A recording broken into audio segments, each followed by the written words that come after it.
ഉച്ചവാർത്തയിലേക്ക് സ്വാഗതം. നോക്കാം ഉച്ചവരെയുള്ള പ്രധാന വാർത്തകൾ.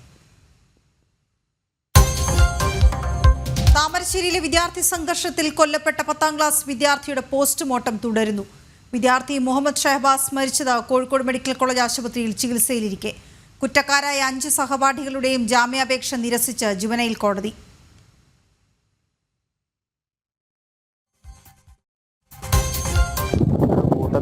മരിച്ചു കഴിഞ്ഞാലും വലിയ വിഷയമൊന്നും അത് കേസെടുക്കുമല്ലോ പോലീസ്.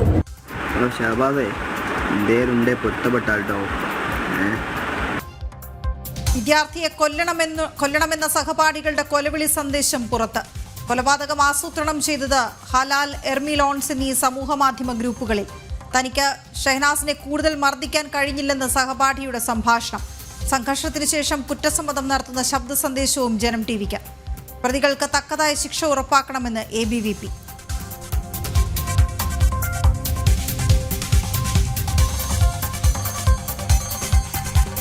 എലപ്പുള്ളിയിലെ മദ്യനിർമ്മാണ കമ്പനി CPM-നും കോൺഗ്രസിനും കോടികൾ കോഴ നൽകിയെന്ന് BJP. പാലക്കാട് MLA രാഹുൽ മാങ്കൂട്ടത്തിൽ സമരങ്ങളിൽ പങ്കെടുക്കാത്തതിൽ ദുരൂഹതയെന്നും സംസ്ഥാന general secretary C Krishnakumar.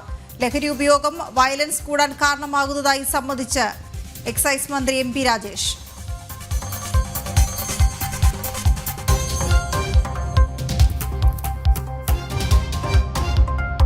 You're in no position to dictate what we're going to feel. We're going to feel very good. Feel influenced. We're going to feel very good and very strong. You will feel influenced. You're right now not in a very good position. You've allowed yourself to be in a very bad position, and he happens to be right about it. From the very beginning of the war. You're not in a good position. You don't have the cards right now. With us, you start having cards. Right now, you don't. You're playing cards. Ukraine പ്രസിഡന്റിനെ ശാസിച്ച American president. നിരവധി മനുഷ്യരുടെ ജീവിതം കൊണ്ട് പന്താടുകയാണ് Zelensky എന്ന് Donald Trump. White ഹൌസിൽ നിന്നും മടങ്ങിപ്പോകണമെന്നും സെലൻസ്കിയോട് US president.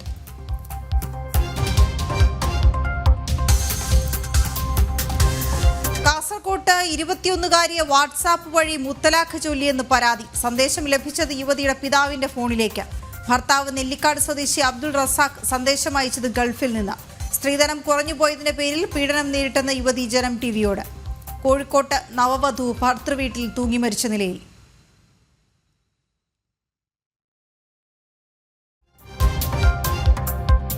കേന്ദ്രമന്ത്രി സുരേഷ് ഗോപി സെക്രട്ടേറിയറ്റ് നടയിലെ ആശാവർക്കർമാരുടെ സമരപ്പന്തലിൽ. സമരത്തിന് പൂർണ്ണ പിന്തുണയെന്നും വിഷയം പ്രധാനമന്ത്രിയെ അറിയിക്കുമെന്നും സുരേഷ് ഗോപി.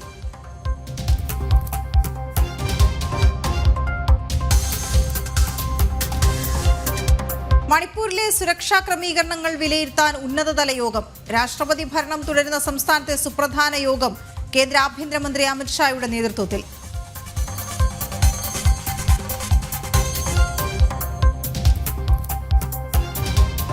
അനധികൃത കുടിയേറ്റക്കാരോട് സന്ധിയില്ല. ഡൽഹിയിലെ കുടിയേറ്റ റോഹിംഗ്യകളെയും ബംഗ്ലാദേശികളെയും നാടുകടത്തും. കേന്ദ്ര ആഭ്യന്തരമന്ത്രിയുമായി ചർച്ച നടത്തി ഡൽഹി മുഖ്യമന്ത്രി രേഖ ഗുപ്ത.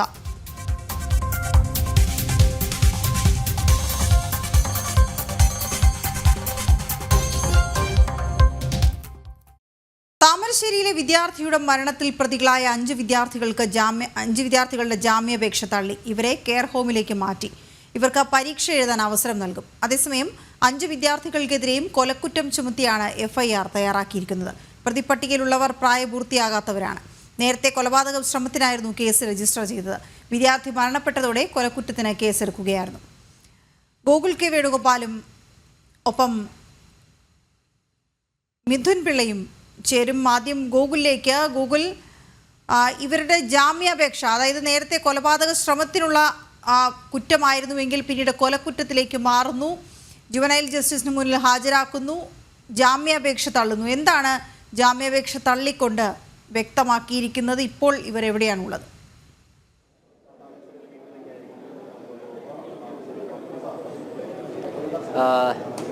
വെള്ളിമാട് നിന്നുള്ള ജുവനൈൽ ജസ്റ്റിസ് ബോർഡാണ് ഇവരുടെ ജാമ്യാപേക്ഷ തള്ളിക്കൊണ്ട് ഇവരെ കറക്ഷൻ ഹോമിലേക്ക് മാറ്റിയിട്ടുള്ളത്. ഇന്നലെ തന്നെ ഈ 5 പേരെയും താമരശ്ശേരി പോലീസ് കസ്റ്റഡിയിലെടുത്തിരുന്നു. പിന്നീട് ജുവനൈൽ ജസ്റ്റിസ് ബോർഡ് അംഗത്തിന് മുമ്പിൽ ഹാജരാക്കുകയും ചെയ്തിരുന്നു.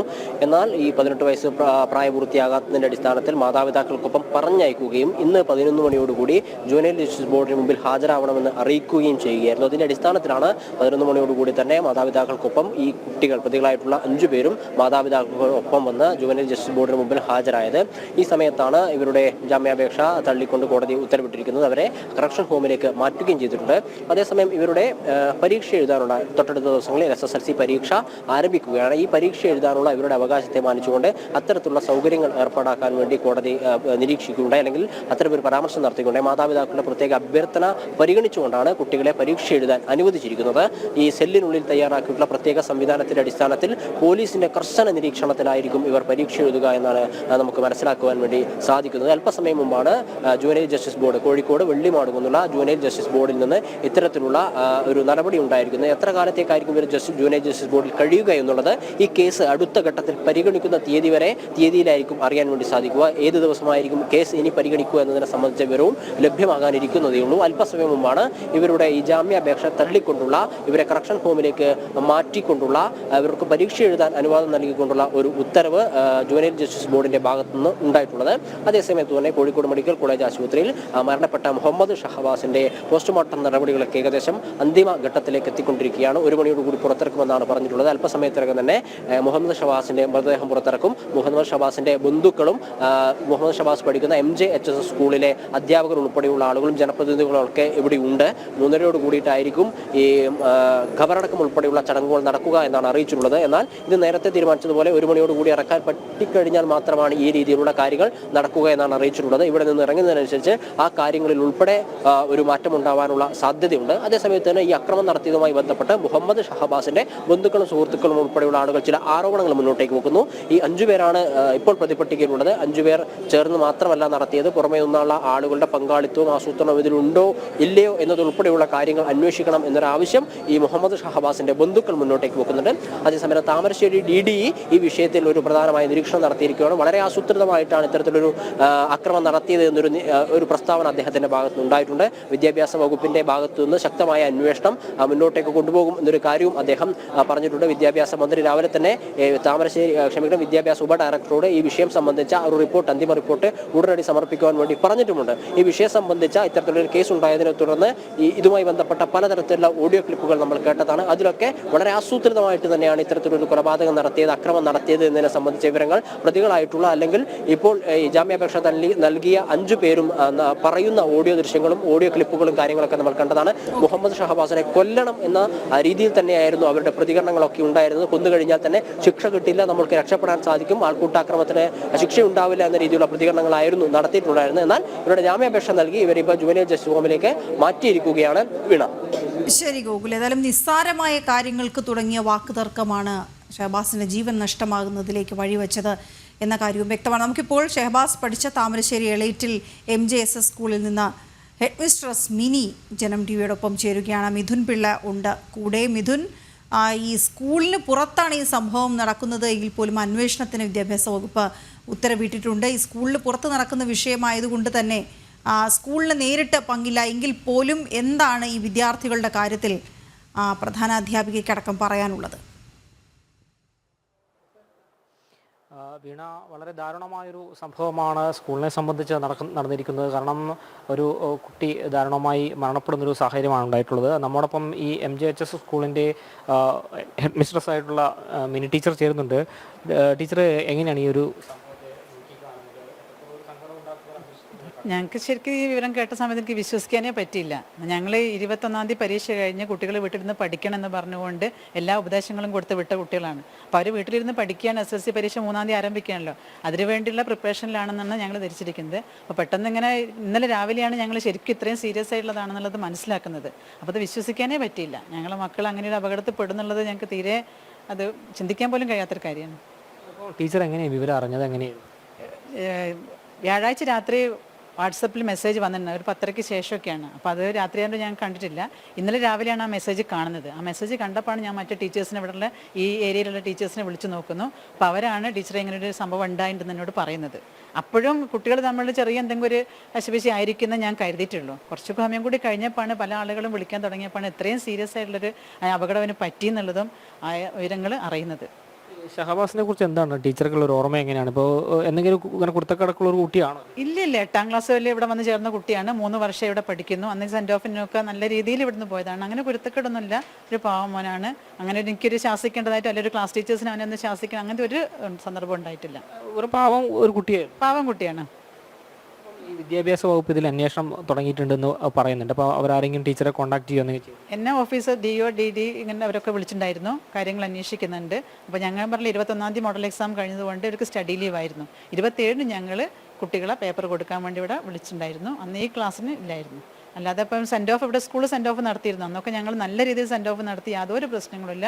ലാസ്റ്റ് ഒരു പ്രയാസം ഉണ്ടാവുന്ന കരുതി സ്കൂൾ ബസ്സിൽ കുട്ടികളെ കയറ്റി അവരെ വീടിൻ്റെ അടുത്ത് ഇറക്കി രക്ഷിതാക്കളെ ഏൽപ്പിച്ചതിന് ശേഷമാണ്. അപ്പോൾ അന്നൊന്നും അങ്ങനത്തെ ഒരു പ്രയാസം ഒന്നും പ്രശ്നങ്ങൾ ഇവിടെ ഇല്ലായിരുന്നു.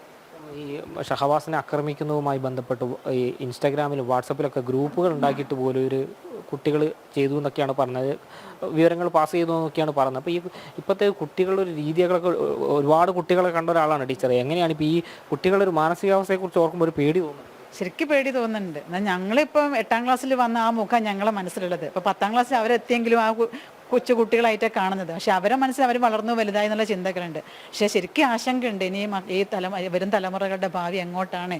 ഇത്തരത്തിൽ പകയും വിദ്വേഷവും ഒക്കെ നടക്കുകയാണെങ്കിൽ എന്താവും? ശരിക്കും സ്നേഹിച്ച് സൗഹൃദത്തിൽ നമ്മളതാ പഠിപ്പിച്ചും കൊടുക്കുന്നത്, പറഞ്ഞും കൊടുക്കുന്നത്. അപ്പം അങ്ങനെയുള്ള കുട്ടികൾ ഇത്തരത്തിലൊക്കെ പെരുമാറുമ്പോൾ ശരിക്കും ആശങ്കനുണ്ട്. കേസന്വേഷണവുമായി ബന്ധപ്പെട്ട് ആളുകൾ പോലീസോ ആരെങ്കിലും ഇവിടെ വന്ന കാര്യങ്ങൾ അന്വേഷിക്കുകയൊക്കെ ചെയ്തു? പോലീസിന് വന്നാലും എത്തിയിട്ടില്ല, ഇവിടേക്കാരും വന്നില്ല. ഇന്നലെ രാത്രിയോടെ ആണല്ലോ അത്. പകല് ഫോൺ വിളിച്ച് അന്വേഷിക്കുന്നല്ലാതെ ആരും ഇങ്ങോട്ട് വന്നിട്ടില്ല. ഇപ്പോൾ 3 വർഷമായി ഇവിടെ പഠിക്കുന്നു എന്ന് പറയുന്നു. ഇപ്പം ഇങ്ങനെ ഇത്തരം കൂട്ടുകെട്ടിലൊക്കെ പോയി പെടുന്ന കുട്ടികളെ സംബന്ധിച്ച് ടീച്ചർക്ക് എന്താണ് പറയാനുള്ളത്? ഈ ഷഹബാസ് ഒരു സംഘർഷത്തിലും ഇല്ലാത്ത ആളാണെന്നാണ് പോലീസ് പോലും പറയുന്നത്. കാരണം വെച്ചാൽ നേരത്തെ ഉണ്ടായ സംഘർഷത്തിലോ കൂക്കിവിളിയിലോ ഒന്നും ഇല്ലാത്ത ഒരാളാണ്. സുഹൃത്ത് വിളിച്ചപ്പം അങ്ങോട്ടേക്ക് പോയി എന്നുള്ളൊരു സംഭവത്തിലാണ് ഈ ഷഹബാസ് ഈ അപകടത്തിൽ പോയി പെടുന്നതും എന്ന് മനസ്സിലാക്കുന്നുണ്ട്. എങ്ങനെയാണ് ടീച്ചർക്ക് ഈ കൂട്ടുകെട്ടുകളെ സംബന്ധിച്ച്? കൂട്ടുകെട്ട് അങ്ങനെ ഇവരൊന്നും അങ്ങനത്തെ മോശം കൂട്ടുകെട്ടൊന്നും അല്ല. പക്ഷേ നല്ല കുട്ടികൾ നല്ല സ്നേഹബത്തിൽ അവർ മുന്നോട്ട് പോകുന്നത്. ചിലപ്പോൾ ആ പെട്ടെന്നുള്ളൊരു വികാരത്തിൽ ചെയ്തു പോകുന്നതായിരിക്കാം. ഇവരിങ്ങനെ ഇപ്പം അവരെ പരിഹസിച്ചെന്നോ അല്ലെങ്കിൽ അവർ പാട്ട് പാടാമെന്നോ അങ്ങനെ സമയത്ത് അവർക്ക് അത് പാടാൻ പറ്റാത്തതിൽ ഇവർ കാരണമാണെന്ന് അങ്ങനെ എന്തോ ചിന്ത മനസ്സിൽ വന്നിട്ടുള്ളൊരു അല്ലാണ്ട് കൂട്ടുകെട്ടുകൊണ്ടുള്ള ദോഷങ്ങളൊന്നും അല്ല. കൂട്ടുകെട്ട് നല്ലതാണ്. അവരതേപോലെ തന്നെ സഹായിക്കാൻ തയ്യാറാണ്. അവർ തമ്മിൽ തന്നെ ചില പ്രശ്നങ്ങളുണ്ടെങ്കിൽ അത് അവരെന്നെ തീർക്കും. അവർക്ക് ഞങ്ങളത് പരാതി എടുക്കുമ്പോൾ അവർ പറയാൻ എന്താണ്, ഞങ്ങളത് ഫ്രണ്ട്ഷിപ്പില്ല ഇതില്ലെന്നുള്ളത്. അപ്പോൾ കൂട്ടുകെട്ട് മോശമൊന്നും പറയാനില്ല, നല്ല തന്നെയാണ്. അവർക്ക് അതിൻ്റെ ബന്ധങ്ങളൊക്കെ പക്ഷേ ചില സന്ദർഭങ്ങളിൽ ചില വികാരങ്ങൾക്ക് അടിമപ്പെട്ടു പോകുമ്പോൾ സംഭവിക്കുന്നതായിരിക്കാം. വലിയൊരു പ്രയാസത്തിലൂടെയാണ് സ്കൂളും ഈ പരിസരം. ഞാൻ പറഞ്ഞു, ഞാൻ തിങ്കളാഴ്ച ഇപ്പോൾ എക്സാം ആ കുട്ടീൻ്റെ നമ്പർ വരെ ഞങ്ങൾ ബെഞ്ചിലിട്ടു. അപ്പോൾ അന്ന് ആ കുട്ടിയെ ഞങ്ങൾ പരീക്ഷയ്ക്ക് ഇരുത്തേണ്ട കുട്ടി ഇല്ലല്ലോ എന്ന് ആലോചിക്കുമ്പോൾ വളരെ പ്രയാസമുണ്ട്. വീണ, വളരെ വൈകാരികമായ ഒരു അന്തരീക്ഷത്തിൽ കൂടി തന്നെയാണ് ഈ ഷഹബാസ് പഠിച്ച സ്കൂളും കടന്നു പോകുന്നത്. അത് നമുക്ക് മിനി ടീച്ചറുടെ വാക്കുകളിലൂടെ തന്നെ വ്യക്തമാകുന്ന ഒരു കാര്യവുമാണ് വീണ. ശരി, മിഥുനും ഗോകുലും വിവരങ്ങൾ നൽകുകയായിരുന്നു. താമരശ്ശേരിയിൽ കൊല്ലപ്പെട്ട വിദ്യാർത്ഥി മുഹമ്മദ് ഷഹബാസിന്റെ പോസ്റ്റ്മോർട്ടം പുരോഗമിക്കുകയാണ്. വിദ്യാർത്ഥികൾ തമ്മിലുണ്ടായ സംഘർഷത്തിൽ പരിക്കേറ്റാണ് ഷഹബാസിന്റെ മരണം. സംഭവത്തിൽ സംഘർഷമുണ്ടാക്കിയ വിദ്യാർത്ഥികളുടെ ഞെട്ടിക്കുന്ന കൊലവിളി സന്ദേശവും ഒപ്പം തനിക്ക് ഷഹബാസിനെ കൂടുതൽ മർദ്ദിക്കാൻ കഴിഞ്ഞില്ല എന്നും സഹപാഠിയുടെ സംഭാഷണം പുറത്തുവന്നു. മർദ്ദനമേറ്റ ശേഷം വീട്ടിലേക്ക് വരുന്ന ഷഹബാസിന്റെ ദൃശ്യങ്ങൾ ജനം ടിവിക്ക് ലഭിച്ചു.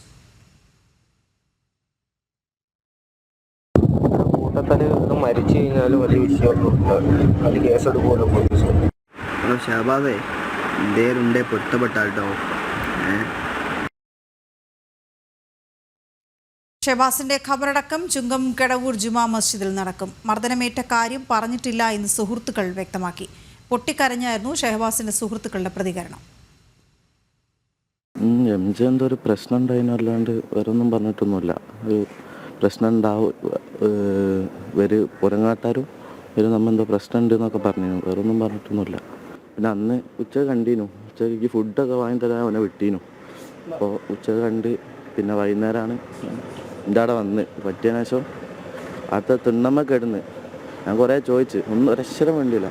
തല പെരുക്കണെന്ന് മാത്രം പറഞ്ഞു, അതൊന്നും പറഞ്ഞില്ല. തല എല്ലാം പെരുക്കുന്നുണ്ട് പറഞ്ഞു. അപ്പോൾ അവനെ കൂടെ ഉള്ളവനോട് ചോദിച്ചപ്പോൾ ഞാൻ എൻ്റെ വണ്ടിമെന്ന് വീണ് അവൻ അവനെ കൈയൊക്കെ നോക്കി, കൈമേലൊന്നൊന്നുമില്ല. അപ്പോൾ ഉള്ളിലുള്ളപ്പോൾ കാണാൻ പറ്റൂലല്ലോ. താമരശ്ശേരിയിൽ കൊല്ലപ്പെട്ട വിദ്യാർത്ഥി മുഹമ്മദ് ഷഹബാസിന്റെ മരണത്തിൽ നടുക്കം വിട്ടുമാറാതെ സുഹൃത്തുക്കളും നാട്ടുകാരും. പരിക്കേറ്റ ആശുപത്രിയിൽ കഴിയുമ്പോഴും ഷഹബാസ് ജീവിതത്തിലേക്ക് മടങ്ങിവരുമെന്നായിരുന്നു എല്ലാവരുടെയും പ്രതീക്ഷ. കുട്ടികൾ തമ്മിലുള്ള തർക്കം അരുങ്കൊലയിൽ കലാശിക്കുമെന്ന് ആരും കരുതിയിരുന്നില്ല. അടിപിടിയിൽ പരിക്കേറ്റ് ആശുപത്രിയിൽ ചികിത്സ തേടേണ്ടി വന്നു എന്ന് മാത്രമാണ് എല്ലാവരും കരുതിയത്. പക്ഷേ മടക്കമില്ലാത്ത യാത്രയാണെന്നറിഞ്ഞപ്പോൾ വിറങ്ങലിച്ചു നിൽക്കുകയാണ് നാടും നാട്ടുകാരും. എലൈറ്റിൽ MJ ഹയർ സെക്കൻഡറി സ്കൂൾ വിദ്യാർത്ഥിയായ ഷഹബാസിന്റെ വിയോഗം ഉൾക്കൊള്ളാൻ ഇപ്പോഴും സുഹൃത്തുക്കൾക്ക് ആയിട്ടില്ല.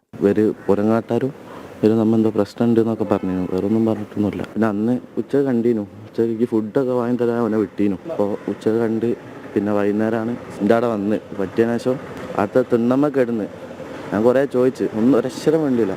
തല പെരുക്കുന്നത് മാത്രം പറഞ്ഞു, അതൊന്നും പറഞ്ഞില്ല. തല എല്ലാം പെരുക്കുന്നുണ്ട് പറഞ്ഞു. അപ്പോൾ അവനെ കൂടെ ഉള്ളവനോട് ചോദിച്ചപ്പോൾ ഞാൻ എൻ്റെ വണ്ടി വന്നങ്ങ് വീണ്, അവൻ അവനെ കൈയൊക്കെ നോക്കി, കൈമേലൊന്നുമില്ല. അപ്പോൾ ഉള്ളിലുള്ളപ്പോൾ കാണാൻ പറ്റൂലല്ലോ. ഈ നാടിത് എങ്ങോട്ട്? നമ്മുടെ കുട്ടികൾക്ക് ഇതെന്തുപറ്റി? നിറകണ്ണുകളോടെയാണ് പലരും ആശങ്ക പങ്കുവയ്ക്കുന്നത്. ഞാനും ഒരമ്മയാണ്, എങ്ങനെ സഹിക്കും ഇത്തരം സംഭവങ്ങൾ? ഒരു ഉമ്മൻ്റെയും വാപ്പൻ്റെയും ഒരു അവസ്ഥ അന്നപ്പോൾ എന്തായിക്കും. ഞാൻ ഇന്നലെ വൈകുന്നേരം ഇവിടെ വന്നപ്പോഴൊക്കെ ഇതാണ്. ഓള് കരയും പറയുകയും ചെയ്യാണ്, ഉമ്മ മോനെ ചായക്ക് ഒരു കടിക്ക് പറഞ്ഞയച്ചതാണ്, ഇവരിവിടെ കാത്തിക്കല്ല മോനെ. 10 പ്രാവശ്യം ഓൾ വിളിച്ചിട്ട് ആ മോൻ ഫോൺ എടുത്തിട്ടില്ല. അപ്പോൾ ഓല് ആസൂത്രണം ചെയ്തതായിരിക്കൂലേ ഈ മോൻ അങ്ങനെ ചെയ്യാൻ വേണ്ടിയിട്ട്. ഇതിപ്പോൾ ഈ മോൻ്റെ ഉള്ളിൽ ഇത് അറിയുന്നില്ലല്ലോ, എന്താ വലിയ ഇതിനെ ചെയ്യുന്നതെന്നൊന്നും ഇതിനെ അറിയുന്നില്ലല്ലോ. നല്ലോണം വിളിച്ച് കൂട്ടിക്കൊണ്ടുവരും മോനല്ലേ. ഇവരിവിടെ ഉമ്മയും ഉപ്പയും കാത്തിക്കല്ലേ ഈ മോനെ. ഇപ്പം എന്തായിരിക്കും അതിൻ്റെ ഒരു അവസ്ഥ? നാട്ടുകാർക്ക് ഷഹബാസിനെ കുറിച്ച് പറയാൻ നല്ലത് മാത്രം. കുട്ടികളുടെ ക്രൂരമർദ്ദനവും ഒരു ജീവൻ എടുത്തതും വിശ്വസിക്കാൻ കഴിയുന്നില്ല പലർക്കും. നല്ല പിന്നെ പഠിക്കാനും എല്ലാത്തിനും നല്ലൊരു ഏബിളായ ഒരു കുട്ടിയാണ്. എൻ്റെ മകൻ്റെ സുഹൃത്തുമാണ്. അവർക്ക് എല്ലാ സമയവും ഒന്നിച്ച് ആണ് പോണത്. നല്ല കുട്ടിയാണ്. ഓരോ ദിവസം പുലർച്ചെയും നമ്മൾ കേൾക്കുന്നത് ക്രൂരമായ കൊലപാതകങ്ങളാണ്. അതാണ് നമ്മൾ ചിന്തിക്കേണ്ടത്. ക്രൂരമായ കൊലപാതകം സാധാരണ കയ്യബദ്ധം പറ്റുന്നൊരു കൊലപാതകമല്ല. ക്രൂരമായ കൊലപാതകങ്ങൾ നമ്മൾ ഓരോ ദിവസം പുലരുമ്പോഴും കണ്ടുകൊണ്ടിരിക്കുകയാണ്, കേട്ടുകൊണ്ടിരിക്കുകയാണ്. അതെന്താണ് സംഭവിച്ചത് കേരളത്തിന്? ഇത്തരമൊരു വാർത്ത ഇനി കേൾക്കാനും കാണാനും ഇടവരുത്തരുതേ എന്നാണ് എല്ലാവർക്കും ഒരേ സ്വരത്തിൽ പറയാനുള്ളത്. തെറ്റ് ചെയ്തവർക്ക് മാതൃകാപരമായ ശിക്ഷ ഉറപ്പാക്കണമെന്ന ആവശ്യം തന്നെയാണ് ഉയരുന്നതും. ജനം, കോഴിക്കോട്. താമരശ്ശേരിയിൽ മർദ്ദനമേറ്റ് വിദ്യാർത്ഥി കൊല്ലപ്പെട്ട സംഭവത്തിൽ പ്രതികരണവുമായി മന്ത്രി MP രാജേഷ്. സംഘർഷങ്ങൾ മറ്റൊരു തലത്തിലേക്ക് മാറുന്നു. സമൂഹത്തിൽ വയലൻസ് വർദ്ധിച്ചു വരുന്നതായും ലഹരി ഉപയോഗം വയലൻസിന് കാരണമാകുന്നതായും MP രാജേഷ്. ഇത്തരം സംഭവങ്ങളിൽ സമൂഹം ഗൗരവമായി ചിന്തിക്കണമെന്നും മന്ത്രി പറഞ്ഞു. താമരശ്ശേരിയിലെ കുട്ടിയുടെ മരണം ദുഃഖകരമെന്ന് കോഴിക്കോട് വിദ്യാഭ്യാസ ഉപഡയറക്ടർ C മനോജ് കുമാർ. ട്യൂഷൻ സെന്ററുകളുടെ മേൽ പൊതുവിദ്യാഭ്യാസ വകുപ്പിന് നേരിട്ട് നിയന്ത്രണമില്ല. കുട്ടികൾ തമ്മിൽ സാധാരണ പോലെ ഉണ്ടായ സംഘർഷമല്ല ഉണ്ടായത്. JJ ബോർഡിന്റെ നിരീക്ഷണം കൂടി വന്ന ശേഷം തുടർ നടപടിയിൽ ഉണ്ടാകുമെന്നും അദ്ദേഹം പറഞ്ഞു. ആയുധം ഉപയോഗിച്ചുകൊണ്ടുള്ള ആക്രമണം ഗൗരവമായി കാണുന്നു. ഭീകരമായ ആക്രമണം തന്നെ നടന്നുവെന്നും ട്യൂഷൻ സെന്ററിൽ സർക്കാർ സ്കൂൾ അധ്യാപകർ പഠിപ്പിച്ചിരുന്നു എന്ന് പരിശോധിക്കുമെന്നും മനോജ് കുമാർ വ്യക്തമാക്കി.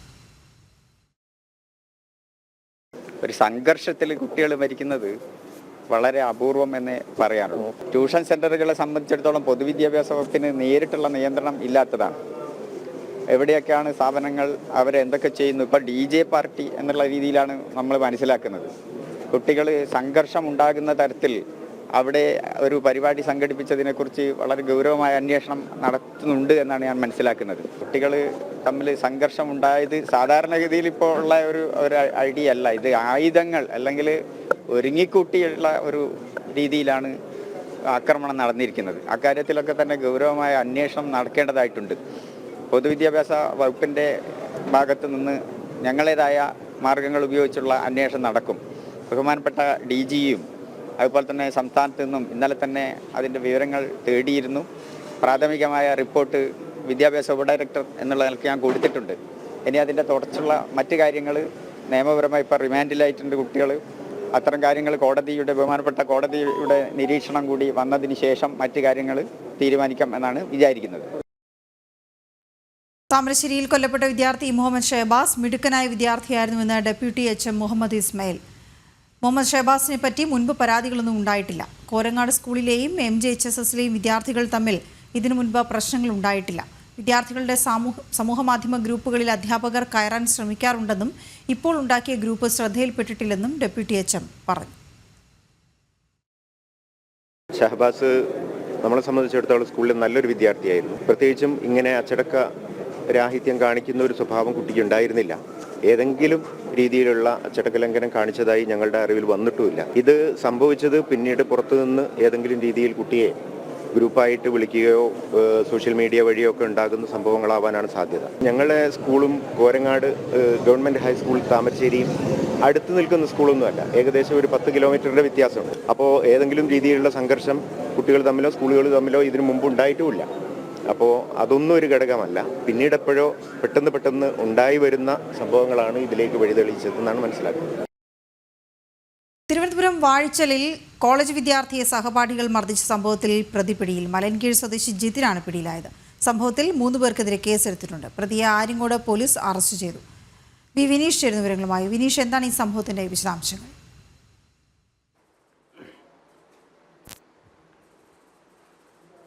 കഴിഞ്ഞ ദിവസമാണ് ഈ കോളേജിൽ, വാഴച്ചൽ കോളേജിൽ വലിയ രീതിയിലുള്ള സംഘർഷം ഉണ്ടായത്, വിദ്യാർത്ഥികൾ തമ്മിലുള്ള സംഘർഷം ഉണ്ടായത്. ആ സംഘർഷത്തിന്റെ ദൃശ്യങ്ങളെല്ലാം തന്നെ സമൂഹ മാധ്യമങ്ങളിൽ പ്രചരിച്ചിരുന്നു. അതിന്റെ അടിസ്ഥാനത്തിലാണ് ആര്യങ്കോട് പോലീസ് സ്റ്റേഷനിൽ ഈ അക്രമത്തിനിരയായ വിദ്യാർത്ഥി പോലീസ് സ്റ്റേഷനിൽ പരാതി നൽകുന്നതും. പരാതിയുടെ അടിസ്ഥാനത്തിലാണ് ഇപ്പോൾ പോലീസ് കേസെടുത്ത്, കഴിഞ്ഞ ദിവസം തന്നെ കേസെടുത്ത് അന്വേഷണം ആരംഭിച്ചിരുന്നു. കഴിഞ്ഞ ദിവസം അർദ്ധരാത്രിയോടുകൂടിയാണ് ജിതിനെ പോലീസ് പിടികൂടുന്നതും.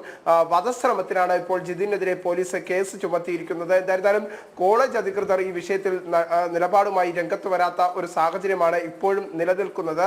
കോളേജ് ഇക്കാര്യങ്ങളിൽ, ഈ ക്യാമ്പസിനുള്ളിൽ വലിയ രീതിയിലുള്ള അക്രമം വിദ്യാർത്ഥികൾ തമ്മിൽ ഉണ്ടായിട്ട് പോലും ഇതുമായി ബന്ധപ്പെട്ടുള്ള ഒരു നിലപാട് പോലും വ്യക്തമാക്കാൻ കോളേജ് മാനേജ്മെന്റ് ഇതുവരെയും തയ്യാറായിട്ടില്ല എന്നതാണ് എടുത്തു പറയേണ്ടത്. ഇനി അല്പസമയത്തിനകം തന്നെ ഈ കുട്ടിയെ റിമാൻഡ് ചെയ്യും. മജിസ്ട്രേറ്റ് മുന്നിൽ ഹാജരാക്കിയതിനു ശേഷം ഈ വിദ്യാർത്ഥിയായ ജിതിനെ റിമാൻഡ് ചെയ്യും എന്നാണ് നമുക്ക് മനസ്സിലാക്കാൻ സാധിക്കുന്നത്. അത്തരത്തിൽ തന്നെയാണ് ആര്യങ്കോട് പോലീസിൽ നിന്ന് നമുക്ക് വിവരം ലഭിച്ചിരിക്കുന്നത്. വധശ്രമത്തിന് കേസിട്ട് 307 വകുപ്പ് പ്രകാരമാണ് കേസ് ചുമത്തിയിരിക്കുന്നത്. ഈ കേസിന്റെ അടിസ്ഥാനത്തിൽ ജാമ്യമില്ല വകുപ്പ് ചുമത്തിയാണ് ഇപ്പോൾ കേസ് ചുമത്തിയിരിക്കുന്നത്. ഇതിന്റെ അടിസ്ഥാനത്തിൽ മജിസ്ട്രേറ്റ് മുന്നിൽ ഹാജരാക്കിയതിനു ശേഷം ജിതിനെ റിമാൻഡ് ചെയ്യുമെന്നാണ് മനസ്സിലാക്കാൻ സാധിക്കുന്നത്. വീണ. ശരി വിനീഷ്. ഹോസ്റ്റലിലെ വിദ്യാർത്ഥി സംഘർഷത്തിൽ ചെവിക്ക് ഗുരുതര പരിക്കേറ്റ +2 വിദ്യാർത്ഥിക്ക് സ്കൂൾ അധികൃതർ മതിയായ ചികിത്സ ഉറപ്പുവരുത്തിയില്ലെന്ന് പരാതി. Kunnamkulam government model higher secondary സ്കൂളിലെ വിദ്യാർത്ഥിയായ 17-കാരന്റെ ചെവിയുടെ ഒരു ഭാഗം മുറിഞ്ഞുപോയിരുന്നു. അടിയന്തര ശസ്ത്രക്രിയ വേണമെന്ന് ഡോക്ടർമാർ പറഞ്ഞെങ്കിലും ആശുപത്രിയിൽ എത്തിച്ച അധ്യാപകർ കുട്ടിയെ തിരികെ കൂട്ടിക്കൊണ്ടുവരികയായിരുന്നു. എറണാകുളം പാലാരിവട്ടം സ്വദേശി ഋത്വിക്കിനാണ് സംഘർഷത്തിൽ പരിക്കേറ്റത്. കഴിഞ്ഞ 18-നാണ് Kunnamkulam government model higher secondary സ്കൂളിലെ സ്പോർട്സ് ഹോസ്റ്റലിൽ സംഘർഷമുണ്ടാകുന്നത്. ഹോസ്റ്റലിലെ താമസക്കാരായ 10ാം ക്ലാസ് വിദ്യാർത്ഥികൾ +2 വിദ്യാർത്ഥികളെ ആക്രമിക്കുകയായിരുന്നു. മൂർച്ചയുള്ള ആയുധങ്ങൾ ഉപയോഗിച്ചായിരുന്നു ആക്രമണം. സംഘർഷത്തിൽ +2 വിദ്യാർത്ഥിയായ ഋത്വിക്കിന്റെ ചെവിയുടെ ഒരു ഭാഗം മുറിഞ്ഞുപോയി. തലക്കും മുഖത്തും മുറിവേറ്റു. അധ്യാപകരെത്തി കുട്ടികളെ ആശുപത്രിയിൽ കൊണ്ടുപോയെങ്കിലും സംഘർഷം മറച്ചുവെച്ച് പടിക്കെട്ടിൽ വീണാണ് പരിക്കേറ്റതെന്നാണ് ആശുപത്രിയിലെ ഡോക്ടർമാരോട് പറഞ്ഞത്. കോച്ചസൊക്കെ വിളിച്ച് കോച്ചസെല്ലാം വന്ന് ചെവിയെ കണ്ട് ഫോട്ടോ ഒക്കെ എടുത്തായിരുന്നു. എന്നിട്ട് എൻ്റെ അടുത്ത് ഇതിപ്പം ഹോസ്പിറ്റലിൽ കൊണ്ടുപോകണം, നല്ല ബ്ലീഡിങ് ഉണ്ട്, ഹോസ്പിറ്റലിൽ കൊണ്ടുപോകുമ്പോൾ നീ അടിയുണ്ടായതാന്ന് പറഞ്ഞു കഴിഞ്ഞാൽ സീനിയർ ഞങ്ങളായതുകൊണ്ട് കേസ് ഞങ്ങളുടെ മണ്ടയ്ക്കായിരിക്കും വരുന്നതെന്ന് പറഞ്ഞു. എൻ്റെ അടുത്ത് പറഞ്ഞ സ്റ്റെപ്പിൽ നിന്ന് വീണതാന്ന് പറയാം, പ്രശ്നമൊന്നും വരില്ല എന്ന് പറഞ്ഞു. അപ്പം ഞാൻ അവിടെ ഹോസ്പിറ്റൽ വാർഡനും എൻ്റെ കോച്ചും കൂടെ കൊണ്ട് ഞങ്ങൾ പോയി കഴിഞ്ഞപ്പോഴത്തേക്കും ഹോസ്പിറ്റലിൽ ചെന്ന് ഡോക്ടറെ ചോദിച്ചപ്പോൾ ഞാൻ സ്റ്റെപ്പ് വീണെന്ന് പറഞ്ഞു. ഗുരുതര മുറിവായതിനാൽ അടുത്ത ദിവസം ശസ്ത്രക്രിയ വേണമെന്ന് ഡോക്ടർമാർ അറിയിച്ചിരുന്നു. എന്നാൽ കുട്ടിയെ ഇവർ തിരികെ കൂട്ടിക്കൊണ്ടുവരികയായിരുന്നു. വിവരമറിഞ്ഞ് രക്ഷിതാക്കളെത്തി കുട്ടിയെ എറണാകുളത്തേക്ക് കൊണ്ടുവന്നു. ആദ്യം എറണാകുളം ജനറൽ ആശുപത്രിയിലും പിന്നീട് സ്വകാര്യ ആശുപത്രിയിലും ചികിത്സ തേടി. മുറിവ് ഗുരുതരമായതിനാൽ ചെവിക്ക് പ്ലാസ്റ്റിക് സർജറി വേണ്ടി വന്നു. ഈ സ്കൂളുകാരോ അല്ലെങ്കിൽ ഇവനെ കൊണ്ടുപോയ സാർമാർ ആരും ഞങ്ങൾക്ക് ഫോട്ടോ തന്നില്ല. ഇത്രയും വലിയ മുറിവാണെന്നുള്ളത് അവരവിടെ ഹൈഡ് ചെയ്തു. പക്ഷെ എനിക്കിത് ഡോക്ടർ ചികിത്സിച്ച് ഡോക്ടറുടെ കയ്യിലുണ്ടായിരുന്നു ഈ ഫോട്ടോസ്. സാറിന്റെ കയ്യിൽ നിന്നാണ് എനിക്ക് കിട്ടിയത്. എങ്ങനെയാ സാർ മുറിവിൻ്റെന്ന് ചോദിച്ചപ്പോൾ ഡോക്ടർ എനിക്ക് തന്നുകൊണ്ടാണ് എനിക്ക് ആ മുറിവിന്റെ ഫോട്ടോസ് കിട്ടിയത്. അത് കാണുമ്പോൾ നമുക്ക് സഹിക്കാൻ പറ്റില്ല, അത്രയും വലിയ മുറിവുകളായിരുന്നു. പ്ലാസ്റ്റിക് സർജറിക്ക് ശേഷം കുട്ടി വീട്ടിൽ വിശ്രമത്തിലാണ്. സംഭവം മറച്ചുവെച്ച സ്കൂൾ അധികൃതർക്കെതിരെ ചൈൽഡ് ലൈനിൽ രക്ഷിതാക്കൾ പരാതി നൽകി. ചൈൽഡ് വെൽഫെയർ കമ്മിറ്റി കുട്ടിയുടെ മൊഴി രേഖപ്പെടുത്തിയിട്ടുണ്ട്. ക്യാമറമാൻ സന്തോഷ് തിരുമലക്കൊപ്പം കിരൺകുമാർ, ജനം, കൊച്ചി.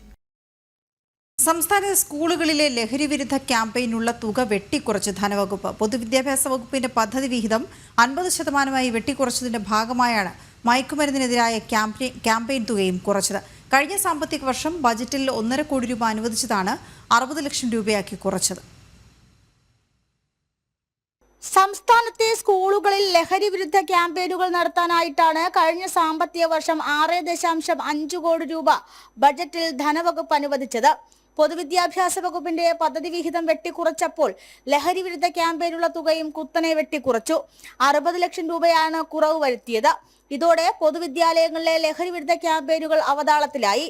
കുട്ടികൾക്ക് ബോധവൽക്കരണ ക്ലാസ് നടത്താനും തുടർ പ്രവർത്തനങ്ങൾക്കും വേണ്ടിയുള്ള തുക കണ്ടെത്താൻ ബുദ്ധിമുട്ടുകയാണ് സ്കൂളുകൾ. 2023-24 സാമ്പത്തിക വർഷത്തിൽ സ്കൂളുകളിലെ ലഹരി ക്യാമ്പയിനുകൾക്കായി 75 ലക്ഷം രൂപയാണ് അനുവദിച്ചത്. സംസ്ഥാനത്ത് കുട്ടികളുടെയും യുവാക്കളുടെ ഇടയിൽ ലഹരിയുടെ ഉപയോഗം വർദ്ധിച്ചു എന്ന കണക്കുകൾ പുറത്തു വരുമ്പോഴാണ് സർക്കാരിന്റെ ഭാഗത്തു നിന്നും ഇത്തരത്തിലൊരു നിലപാട്. പണമില്ല എന്ന് ചൂണ്ടിക്കാട്ടി പല പദ്ധതികൾ വെട്ടിക്കുറയ്ക്കുമ്പോഴും സമൂഹത്തെ ബാധിക്കുന്ന പ്രധാന വിഷയങ്ങളിലും സർക്കാരിന് നിസ്സംഗതയാണ്. ജനം, തിരുവനന്തപുരം. ലഹരി മരുന്ന് കച്ചവടം കണ്ടെത്താൻ പ്രത്യേക പരിശോധന ആരംഭിച്ചു പോലീസ്. ഓപ്പറേഷൻ ഡി ഹണ്ട് പരിശോധനയിൽ സംസ്ഥാനത്ത് ഒരാഴ്ചക്കിടെ പിടിയിലായത് 2854 പേർ. രജിസ്റ്റർ ചെയ്ത കേസുകളുടെ എണ്ണം 2762. പ്രജിത് മോഹനൻ ചേരുന്ന വിവരങ്ങളുമായി. പ്രജിത്ത്, എന്താണ് വിവരങ്ങൾ?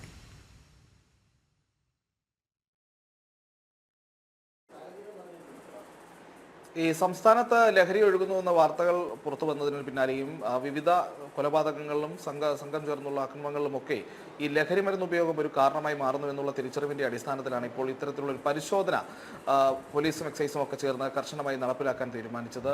അതിന്റെ ഭാഗമായിട്ടാണ് കഴിഞ്ഞ ഒരാഴ്ച 22/2/2025 മുതൽ 1-3 വരെയുള്ള ഒരാഴ്ച നടന്ന ഒരു പരിശോധനകൾ വ്യാപകമാക്കിയിരുന്നു. പ്രത്യേകിച്ച് ഈ ലഹരി മരുന്ന് പ്രധാനമായും എത്തുന്ന സ്ഥലങ്ങൾ, അതോടൊപ്പം തന്നെ ഇതിന്റെ വിപണനത്തിന് നേതൃത്വം നൽകുന്ന വ്യക്തികൾ, മുൻകാല കേസുകളിലൊക്കെ പെട്ടിട്ടുള്ള ആളുകൾ എന്നിവരെയൊക്കെ കേന്ദ്രീകരിച്ച് നടത്തിയ പരിശോധനകൾക്ക് ഒടുവിലാണ് ഇത്രയധികം കേസുകൾ ഒരാഴ്ചക്കിടെ സംസ്ഥാനത്ത് രജിസ്റ്റർ ചെയ്യുന്ന ഒരു സാഹചര്യം ഉണ്ടായത്.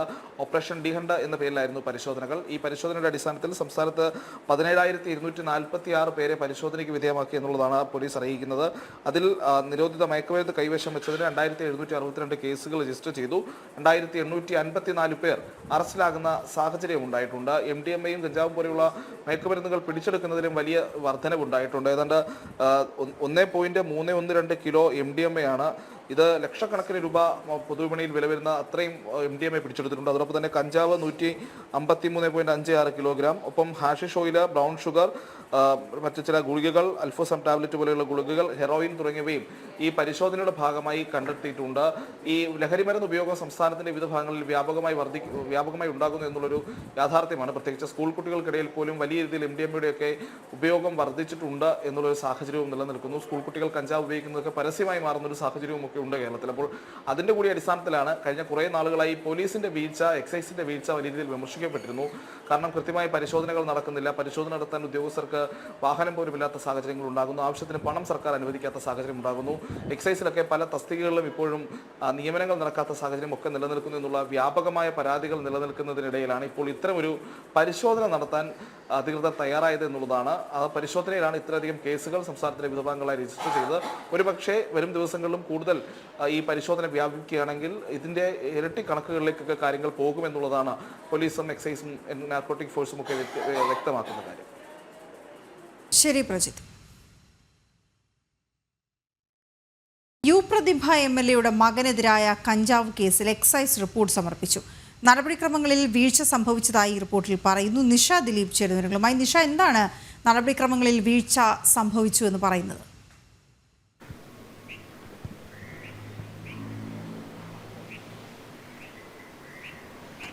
വീണ, പ്രതിഭ നൽകിയ പരാതിയിലായിരുന്നു അന്വേഷണം. ആലപ്പുഴ എക്സൈസ് അസിസ്റ്റന്റ് കമ്മീഷണറാണ് വസ്തുത റിപ്പോർട്ട് ഇപ്പോൾ സമർപ്പിച്ചിട്ടുള്ളത്. റിപ്പോർട്ടിൽ ഉദ്യോഗസ്ഥർക്ക് നടപടിക്രമങ്ങളിൽ വീഴ്ച സംഭവിച്ചു എന്നാണ് പറയുന്നത്. അതായത് 9 പേർക്കെതിരെ, പ്രതിഭയുടെ മകൻ കനിവടക്കം 9 പേർക്കെതിരെയായിരുന്നു എക്സൈസ് കേസ് എടുത്തിരുന്നത്. പക്ഷേ ഇവരെ വൈദ്യപരിശോധന നടത്താതെയാണ് കേസ് എടുത്തത്. ഇക്കാര്യങ്ങൾ റിപ്പോർട്ടിൽ ചൂണ്ടിക്കാണിക്കുന്നുണ്ട്. മാത്രമല്ല 3 ഗ്രാം കഞ്ചാവ് മാത്രമാണ് ഇവർ കൈവശം വെച്ചത്. ഇതിൽ 2 പേരുടെ പക്കൽ നിന്ന് മാത്രമാണ് കഞ്ചാവ് പിടിച്ചെടുത്തത്. 9 പേർക്കെതിരെ കേസെടുത്തു. ഇവരെ വൈദ്യപരിശോധനയ്ക്ക് വിധേയരാക്കിയില്ല. ഇത്തരത്തിലാണ് നടപടിക്രമങ്ങളിൽ വീഴ്ച സംഭവിച്ചതായി റിപ്പോർട്ടിൽ പറഞ്ഞിട്ടുള്ളത്. എക്സൈസ് അസിസ്റ്റന്റ് കമ്മീഷണർ അശോകാണ് ഇപ്പോൾ റിപ്പോർട്ട് സംസ്ഥാന എക്സൈസ് കമ്മീഷണർക്ക് സമർപ്പിച്ചിരിക്കുന്നത്. പ്രതിഭ നൽകിയ പരാതിയിലായിരുന്നു ഇത്തരത്തിലുള്ള അന്വേഷണം. കഴിഞ്ഞ ഡിസംബർ 28-നാണ് തകഴി പാലത്തിനടിയിൽ വെച്ച് കഞ്ചാവ് ഉപയോഗിക്കുന്നതിനായി നാട്ടുകാർ വിവരം നൽകിയതിന്റെ അടിസ്ഥാനത്തിൽ എക്സൈസിന്റെ കുട്ടനാട് റേഞ്ച് പരിശോധന നടത്തുകയും പ്രതിഭയുടെ മകൻ അടക്കം 9 പേരെ അവിടെ നിന്ന് കസ്റ്റഡിയിലെടുക്കുകയും ചെയ്തത്. ഇവരിൽ നിന്ന് 3 ഗ്രാം കഞ്ചാവാണ് പിടിച്ചെടുത്തതെന്ന് ഈ റിപ്പോർട്ടിൽ വ്യക്തമാക്കുന്നുണ്ട്. മാത്രമല്ല ഇവർ ഉപയോഗിച്ചതിന് സാക്ഷികൾ രണ്ട് സാക്ഷികളുണ്ട്. പക്ഷേ ഇവരിൽ ആരൊക്കെയാണ് കഞ്ചാവ് ഉപയോഗിച്ചത് ഇക്കാര്യത്തിലൊന്നും സാക്ഷികൾക്ക് വ്യക്തതയില്ല. അത്തരത്തിലാണ് ഇപ്പോൾ ഈ റിപ്പോർട്ടിൽ വീഴ്ച, അതായത് റിപ്പോർട്ടിന്റെ നടപടിക്രമങ്ങളിൽ വീഴ്ച സംഭവിച്ചു എന്ന് പറയുന്നത്. എന്തായാലും പ്രതിഭ നൽകിയ പരാതിയിലായിരുന്നു ഇത്തരത്തിൽ ഒരു അന്വേഷണം നടത്തിയത്. പ്രതിഭ എക്സൈസിനും ഒപ്പം തന്നെ മുഖ്യമന്ത്രിക്കും പരാതി നൽകിയിരുന്നു. വീണ. ഓക്കെ, ശരി നിഷ. സംസ്ഥാനത്ത് ലഹരി വ്യാപനം രൂക്ഷമെന്ന് പ്രതിപക്ഷ നേതാവ് വി ഡി സതീശൻ. ലഹരിയുടെ സോഴ്സ് കണ്ടുപിടിക്കാൻ എക്സൈസിന് കഴിയുന്നില്ല. എല്ലായിടത്തും ലഹരി പാർട്ടികളാണ്. ഒറ്റിക്കൊടുക്കുന്ന കേസുകൾ മാത്രമാണ് പിടികൂടുന്നത്. ക്രിമിനലുകളും ലഹരി മാഫിയയും അഴിഞ്ഞാടുന്നു. SFI നേതാക്കൾക്ക് ലഹരി ഉപയോഗിക്കാൻ പണം നൽകിയില്ലെങ്കിൽ ആക്രമിക്കുന്നു. ലഹരി ഉപയോഗം തടയുന്നതിൽ സർക്കാർ പരാജയപ്പെട്ടുവെന്നും വി ഡി സതീശൻ കൊച്ചിയിൽ പറഞ്ഞു. കേരളത്തിലെ ലഹരി മാഫിയയെ കണ്ടെത്താൻ കേന്ദ്ര ഇടപെടൽ ആവശ്യപ്പെട്ട് കേന്ദ്ര ആഭ്യന്തരമന്ത്രി അമിത്ഷായ്ക്ക് കത്ത്. ലഹരി മാഫിയയുടെ സ്രോതസ് കണ്ടെത്താൻ കേന്ദ്ര ഏജൻസികളുടെ അന്വേഷണം വേണമെന്നാവശ്യപ്പെട്ട് BJP മധ്യമേഖലാ അധ്യക്ഷൻ N ഹരി കത്തെഴുതി. വിഷയത്തിൽ ആഭ്യന്തര മന്ത്രാലയം അന്വേഷണം നടത്തണമെന്നും ആരോഗ്യ യുവജന മന്ത്രാലയങ്ങൾ ഇടപെടണമെന്നും അദ്ദേഹം അഭ്യർത്ഥിച്ചു. കേരളത്തിലെ ലഹരി കേസുകളിൽ സമഗ്രമായ അന്വേഷണം നടക്കുന്നില്ലെന്നും സർക്കാർ നിസ്സംഗതയിലാണെന്നും അദ്ദേഹം ആരോപിച്ചു. കേരളത്തിന്റെ പോക്ക് എന്താണ് ഇവരുടെ പണി? അതുകൊണ്ട് വളരെ വലിയ അന്വേഷണം ഇതിന്റെ പുറകിൽ ഉണ്ടാവണം. ഈ ലഹരിക്കെതിരെയുള്ള പ്രഭാഷണങ്ങളോ അല്ലെങ്കിൽ ഇതോ വാഗ്ദോരണയോ മാത്രം പോരാ. ഓരോ ഇൻസിഡന്റുകൾ ഇപ്പൊ ആരും മിണ്ടുന്നില്ല. എത്ര മരണങ്ങൾ, എത്ര കൊലപാതകങ്ങൾ, കുട്ടികൾ തമ്മിലുള്ള പ്രശ്നങ്ങൾ, ഇത് കാണാതെ പോകാൻ സാധിക്കില്ല. അടിയന്തരമായി കേന്ദ്ര ഏജൻസികൾ ഇതിന് വേണ്ടി ഒരു അന്വേഷണം അടിയന്തരമായി നടത്തണം എന്ന് ആവശ്യപ്പെട്ടിട്ടുണ്ട്. അതുപോലെ തന്നെ കേരളത്തിൽ നല്ല ഉദ്യോഗസ്ഥന്മാരുണ്ട്. ആ ഉദ്യോഗസ്ഥന്മാരെങ്കിലും എന്താണ് ഇവിടെ നടക്കുന്നതെന്നൊന്ന് വെളിപ്പെടുത്തുവാനെങ്കിലും തയ്യാറായാൽ ഈ നാടിന്റെ അല്ലെങ്കിൽ ഈ നമ്മുടെ അടുത്ത ഭാവി തലമുറയെങ്കിലും രക്ഷപ്പെടും. അതുകൊണ്ട് വളരെ വലിയ രീതിയിലുള്ള ഒരു നമ്മളെല്ലാവരും ഇവിടുത്തെ ജനങ്ങളെങ്കിലും നമ്മുടെ കുഞ്ഞുങ്ങളെ രക്ഷിക്കാൻ വേണ്ടിയിട്ടുള്ള ഒരു കൺതുറന്നു നിൽക്കുന്ന ഒരു സമീപനം എടുക്കണമെന്നാണ് എനിക്ക് നിങ്ങളോട് അഭ്യർത്ഥിക്കാനുള്ളത്. പാലക്കാട് എലപ്പുള്ളിയിൽ മദ്യനിർമ്മാണ കമ്പനി ഒയാസിസ് CPM-നും കോൺഗ്രസിനും പണം നൽകിയെന്ന് BJP. CPM പാലക്കാട് ജില്ലാ കമ്മിറ്റിക്ക് 2 കോടി രൂപയും കോൺഗ്രസിന് 1 കോടി രൂപയുമാണ് നൽകിയതെന്ന് BJP സംസ്ഥാന general secretary C Krishnakumar. Palakkad ജില്ലാ കമ്മിറ്റിയുടെ അക്കൗണ്ട് വിവരങ്ങൾ പുറത്തുവിടാൻ CPM ജില്ലാ സെക്രട്ടറിയെ വെല്ലുവിളിക്കുന്നു. ജില്ലാ കോൺഗ്രസ് നേതൃത്വവും അക്കൗണ്ട് വിവരങ്ങൾ പുറത്തുവിടണമെന്ന് വെല്ലുവിളിക്കുന്നു. പാലക്കാട് MLA രാഹുൽ മാങ്കൂട്ടത്തിൽ സമരങ്ങളിൽ പങ്കെടുക്കാത്തതിൽ ദുരൂഹതയെന്നും C കൃഷ്ണകുമാർ ആരോപിക്കുന്നു. പാർട്ടികളുടെയും CPM-ൻ്റെയും കോൺഗ്രസിൻ്റെയും ജില്ലാ നേതൃത്വങ്ങൾ വലിയ തുകയാണ് സംഭാവന എന്നുള്ള പേരിൽ OSS കമ്പനിയിൽ നിന്നും കൈക്കൂലിയായിട്ട് വാങ്ങിയിട്ടുള്ളത്. ഇത് സംബന്ധിച്ച് വ്യക്തമായിട്ടുള്ള തെളിവുകൾ ലഭിച്ചിട്ടുണ്ട്. 2 കമ്പനിയുടെയും പ്രധാന ജില്ലാ നേതൃത്വത്തിനാണ് ഈ സംഭാവന ലഭിച്ചിട്ടുള്ളത്. ഞങ്ങൾ 2 പാർട്ടിയുടെ ജില്ലാ നേതൃത്വത്തോട് ആവശ്യപ്പെടുന്നത് നിങ്ങളുടെ അക്കൗണ്ട് വിവരങ്ങൾ പുറത്തുവിടാൻ തയ്യാറാവണം. ഞാൻ പറയുന്ന ഈ ആരോപണം നിഷേധിക്കുകയാണെങ്കിൽ കഴിഞ്ഞ കുറച്ച് മാസങ്ങൾക്കുള്ളിൽ നിങ്ങൾക്ക് ലഭിച്ച സംഭാവനകളെ സംബന്ധിച്ചുള്ള വിവരങ്ങൾ പുറത്തുവിടാൻ തയ്യാറാവണം. നിങ്ങളുടെ 2 അംഗീകൃത രാഷ്ട്രീയ പാർട്ടിയാണ്, തെരഞ്ഞെടുപ്പ് കമ്മീഷനെ കണക്കുകൾ ബോധ്യപ്പെടുത്തുന്ന പാർട്ടിയാണ്. നിങ്ങൾക്ക് ലഭിച്ച സംഭാവനകളെ സംബന്ധിച്ചുള്ള വിവരങ്ങൾ പുറത്തുവിടാൻ തയ്യാറാവണം. വിവരങ്ങളുമായി അരുൺ ആലത്തൂർ ചേരുന്നു. അരുൺ, വെറുതെ അങ്ങ് ആരോപണങ്ങൾ ഉന്നയിക്കുകയല്ലല്ലോ അദ്ദേഹം ചെയ്യുന്നത്. കൃത്യമായ തെളിവുകൾ ഉണ്ട് എന്ന് മനസ്സിലാക്കാൻ കഴിയുന്നപ്പോൾ വിവരങ്ങൾ എന്തൊക്കെയാണ്? വീണ, വളരെ ഗുരുതരമായിട്ടുള്ള ആരോപണം തന്നെയാണ് BJPയുടെ സംസ്ഥാന ജനറൽ സെക്രട്ടറിയായ C കൃഷ്ണകുമാർ ഉന്നയിച്ചിരിക്കുന്നത്.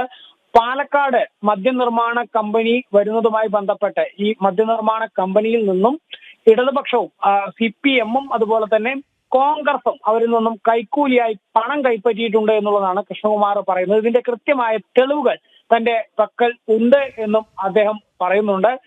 CPM ജില്ലാ കമ്മിറ്റി 2 കോടി രൂപയാണ് ഈ ഒയാസിസ് എന്ന മദ്യനിർമ്മാണ കമ്പനിയിൽ നിന്നും കൈപ്പറ്റിയിരിക്കുന്നത്. കോൺഗ്രസിന്റെ ജില്ലാ കമ്മിറ്റിയിലേക്ക് 1 കോടി രൂപയും ഇത്തരത്തിൽ അക്കൗണ്ടിലേക്ക് എത്തിയിട്ടുണ്ട് എന്നുള്ളതാണ് പറയുന്നത്. കോൺഗ്രസ് നിലവിൽ മറ്റ് സമര പരിപാടികൾക്കൊന്നും കടക്കാത്തതും ഇത്തരത്തിൽ കൈക്കൂലിയായി പണം കിട്ടിയത് കൊണ്ടാണ് എന്നും കൃഷ്ണകുമാർ ആരോപിക്കുന്നു. ഇത് കൂടാതെ ജില്ലയിലെ ഒരു കോൺഗ്രസ് നേതാവിന് 25 ലക്ഷം രൂപ വ്യക്തിപരമായും കൈക്കൂലി നൽകിയതായിട്ടാണ് അദ്ദേഹം പറയുന്നത്. ഇത് കൂടാതെ പുതുശ്ശേരിയിലെ CPM മുൻ ഏരിയ സെക്രട്ടറിക്ക് കൈക്കൂലിയായി കമ്പനി ഒരു ക്രിസ്റ്റ കാറ് നൽകിയിട്ടുണ്ട് എന്നും അദ്ദേഹം പറയുന്നുണ്ട്. ഈ താൻ പറയുന്ന ആരോപണങ്ങൾ ഏതെങ്കിലും നിഷേധിക്കുകയാണെങ്കിൽ അക്കൗണ്ട് വിവരങ്ങൾ പുറത്തുവിടാൻ CPM-ഉം കോൺഗ്രസും തയ്യാറാവണം. ഈ രണ്ട് പാർട്ടികളെയും അക്കൗണ്ടിന്റെ വിവരങ്ങൾ ഈ കഴിഞ്ഞ ഏതാനും മാസങ്ങൾക്കുള്ളിൽ ഈ പാർട്ടികളുടെ അക്കൗണ്ടിലേക്ക് വന്നിട്ടുള്ള പണം സംബന്ധിച്ചുള്ള വിവരങ്ങൾ അതിന്റെ സ്റ്റേറ്റ്മെന്റ് പുറത്തുവിടാൻ ഇരുവരും തയ്യാറാണോ എന്നുള്ളതാണ് അദ്ദേഹം ചോദിക്കുന്നത്. ഏതായാലും വളരെ ഗുരുതരമായിട്ടുള്ള ഒരു ആരോപണം എന്നുള്ളത് തന്നെയാണ്. കാരണം ഈ പാലക്കാട് എലപ്പുള്ളിയിൽ മദ്യനിർമ്മാണ കമ്പനി അതിന് അനുമതി നൽകിയതുമായി ബന്ധപ്പെട്ട് ആ നിലപാടുമായി മുന്നോട്ട് പോവുകയാണ് സർക്കാർ. യാതൊരു വിധത്തിലും മദ്യനിർമ്മാണ കമ്പനിക്ക് അനുകൂലമായിട്ടുള്ള നിലപാടായിരുന്നു മുഖ്യമന്ത്രി ഉൾപ്പെടെ ഇടതുമുന്നണി യോഗത്തിലെ ഉൾപ്പെടെ സ്വീകരിച്ചിരുന്നത് എന്നുള്ളതാണ്. അതേസമയം തന്നെ BJP ഇതിനെതിരെ ഒന്നാം ഘട്ടം, രണ്ടാം ഘട്ടം അങ്ങനെ വിവിധങ്ങളായ പ്രതിഷേധ മറ്റ് പരിപാടികളൊക്കെ സംഘടിപ്പിച്ച് മുന്നോട്ട് പോകുന്നുണ്ട്. കോൺഗ്രസ് ആദ്യഘട്ടത്തിലൊക്കെ സമരം മറ്റും സംഘടിപ്പിക്കുകയൊക്കെ ഉണ്ടായെങ്കിലും പിന്നീട് അവരെ സമരമുഖത്തോ മറ്റോ ഒന്നും കാണാത്ത ഒരു സാഹചര്യവും നിലവിലുണ്ട്. ഈ സാഹചര്യത്തിലാണ് ഈ കോൺഗ്രസ് പണം വാങ്ങിയത് കൊണ്ടാണ് പിന്നീട് ഇപ്പോൾ സമരമുഖത്ത് പോലും അവരെ കാണാത്തത് എന്നുള്ളതാണ് കൃഷ്ണകുമാർ ആരോപിക്കുന്നത്. മാത്രമല്ല ഈ രാഹുൽ മാങ്കൂട്ടത്തിൽ പാലക്കാട് യൂത്ത് കോൺഗ്രസിന്റെ സംസ്ഥാന അധ്യക്ഷനാണ്, പാലക്കാട്ടെ ജനപ്രതിനിധി കൂടിയാണ്. എന്നിട്ടും ഈ എലപ്പുള്ളി മദ്യനിർമ്മാണശാല വരുന്നതുമായി ബന്ധപ്പെട്ട ഒരു സമരത്തിലും അദ്ദേഹത്തിന് സാന്നിധ്യം ഉണ്ടായിരുന്നില്ല. അതിൽ ദുരൂഹതയുണ്ട് എന്നും അദ്ദേഹം ആരോപിക്കുന്നുണ്ട്. ഏതായാലും മറ്റ് ഈ ആരോപണ വിധേയരായിട്ടുള്ള ഈ രണ്ട് പാർട്ടിയുടെയും നേതൃത്വത്തിന് ഇതിൽ എന്താണ് പറയാനുള്ളത് എന്നുള്ളതാണ് അറിയേണ്ടതുള്ളത്. മാത്രമല്ല ഈ കൃഷ്ണകുമാറെ വെല്ലുവിളിച്ച പോലെ അദ്ദേഹത്തിന്റെ വെല്ലുവിളി ഏറ്റെടുത്തുകൊണ്ട് ബാങ്ക് വിവരങ്ങൾ പുറത്തുവിടാൻ ഇവർ തയ്യാറാവുമോ എന്നുള്ളതും അറിയേണ്ടതുണ്ട്. ഓക്കെ, ശരിയായിരുന്നു. കൊല്ലം കോടതിയിൽ നിന്ന് പോക്സോ കേസ് പ്രതി ഓടി രക്ഷപ്പെട്ടു. ഇരവിപുരം സ്വദേശി അരുണാണ് കോടതിയിൽ നിന്നിറങ്ങി ഓടിയത്. പോക്സോ കേസിൽ ഹാജരാകാൻ എത്തിയപ്പോഴായിരുന്നു സംഭവം. മനോജ് ചേരുന്നു വിവരങ്ങളുമായി. മനോജ്, ഈ കേസ് എന്തായിരുന്നു? എങ്ങനെ ഇയാൾക്കൂടെ രക്ഷപ്പെടാനായി? അയത്തിൽ സ്വദേശിയായിട്ടുള്ള ജിനേഷ് ആണ് ഇത്തരത്തിൽ കോടതിയിൽ നിന്നും ഓടി രക്ഷപ്പെട്ടത്. അതായത് ഒരു പോക്സോ കേസുമായി ബന്ധപ്പെട്ട് ജാമ്യത്തിലായിരുന്നു. ഇന്ന് കോടതിയിൽ ഹാജരാവാൻ നിർദ്ദേശമുണ്ടായിരുന്നു. തുടർന്ന് ഇയാൾ ഹാജരായ സമയത്താണ് ഇത്തരത്തിൽ അറസ്റ്റ് നടപടികളിലേക്ക് കാര്യങ്ങൾ നീങ്ങുന്നു എന്ന് കണ്ട് അവിടെ നിന്നും ഓടി രക്ഷപ്പെട്ടത്. 2 പോലീസുകാർ ഉണ്ടായിരുന്നു. അതിൽ ASI റാങ്കിലുള്ള ഒരു ഉദ്യോഗസ്ഥനെ അവിടെ നിന്നും തള്ളിയിട്ട ശേഷമാണ് ഇയാൾ ഇറങ്ങി പുറത്തേക്ക് ഓടിയത്. അതോടൊപ്പം തന്നെ ഈ പോക്സോ കേസിൽ ഇരയായിട്ടുള്ള പെൺകുട്ടിയെ ഇയാൾ കഴിഞ്ഞ 2 ദിവസം മുൻപ് ആക്രമിക്കുകയും ഭീഷണിപ്പെടുത്തുകയും ചെയ്തിരുന്നു. കാരണം ഈ കേസിൽ നിന്ന് പിന്മാറണമെന്ന് ആവശ്യപ്പെട്ടുകൊണ്ട്. അതോടൊപ്പം തന്നെ ഈ പെൺകുട്ടിയുമായി കുറച്ചു ദിവസം ഇയാൾ ഒരുമിച്ച് താമസിച്ചു എന്നുള്ള വിവരവും ഉണ്ട്. എന്തായാലും സംഭവവുമായി ബന്ധപ്പെട്ട് പോലീസ് അന്വേഷണം ആരംഭിച്ചിട്ടുണ്ട്. കാരണം പോലീസിന്റെ സാന്നിധ്യത്തിലാണ് ഇത്തരത്തിലൊരു പോക്സോ കേസിലെ പ്രതി കോടതിയിൽ നിന്നും പുറത്തേക്ക് ഇറങ്ങി ഓടിയത്. ഇയാളുടെ പിന്നാലെ പോലീസും പോയിട്ടുണ്ട്. എന്തായാലും ഇതുവരെ പ്രതിയെ കിട്ടിയിട്ടില്ല എന്നാണ് ലഭിക്കുന്ന വിവരം. എന്തായാലും ഈ ഒരു സംഭവവുമായി ബന്ധപ്പെട്ട് ഈ പെൺകുട്ടിക്കും അതോടൊപ്പം തന്നെ പെൺകുട്ടിയുടെ കുടുംബത്തിനും സുരക്ഷ ഏർപ്പെടുത്തണമെന്ന് കോടതി നിർദ്ദേശിച്ചിട്ടുണ്ട്. നേരത്തെ സൂചിപ്പിച്ചതുപോലെ തന്നെ ഇരയായിട്ടുള്ള കുട്ടിയെ 2 ദിവസം മുൻപ് ആക്രമിച്ചു. തുടർന്ന് ഇന്ന് കോടതിയിൽ ഹാജരാവാൻ നിർദ്ദേശമുണ്ടായിരുന്നു. ഈ കോടതിയിൽ ഹാജരായ സമയത്താണ് തനിക്കെതിരെ നടപടി ഉണ്ടാകുമെന്ന് അറിഞ്ഞുകൊണ്ട് ഈ പ്രതി കോടതിയിൽ നിന്നും പുറത്തേക്ക് ഓടിയത്. ശരി മനോജ്. താമരശ്ശേരിയിൽ വിദ്യാർത്ഥികൾ കൂട്ടം കൂടി മർദ്ദിച്ച് കൊന്ന ഷഹബാസിന്റെ പോസ്റ്റ്മോർട്ടം പൂർത്തിയായി. ഇപ്പോൾ ഷഹബാസിന്റെ ഭൗതികദേഹം പുറത്തേക്ക് കൊണ്ടുവരികയാണ്.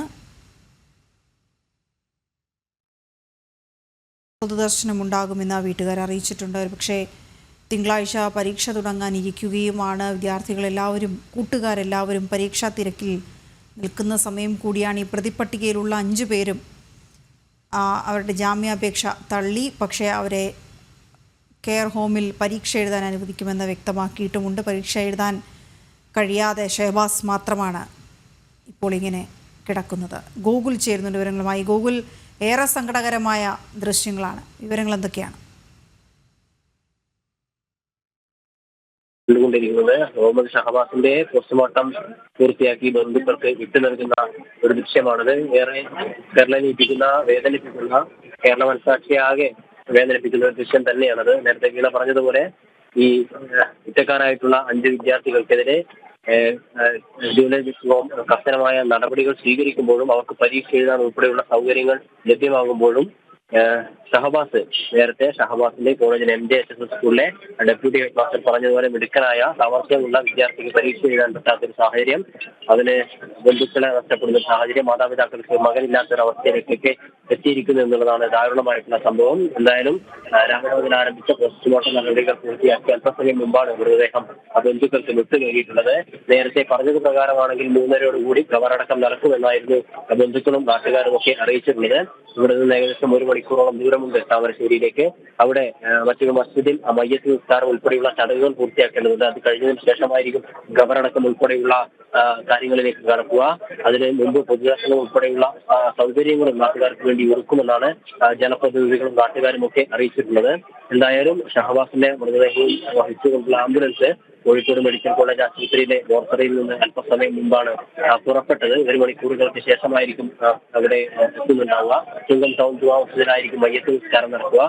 അതിനുശേഷം കെടവൂർ ജുമാ മസ്ജിദിലെ പള്ളിപ്പറമ്പിലായിരിക്കും ഖബറടക്കം ഉൾപ്പെടെയുള്ള ചടങ്ങുകൾ നടക്കുന്നുണ്ടാവുക.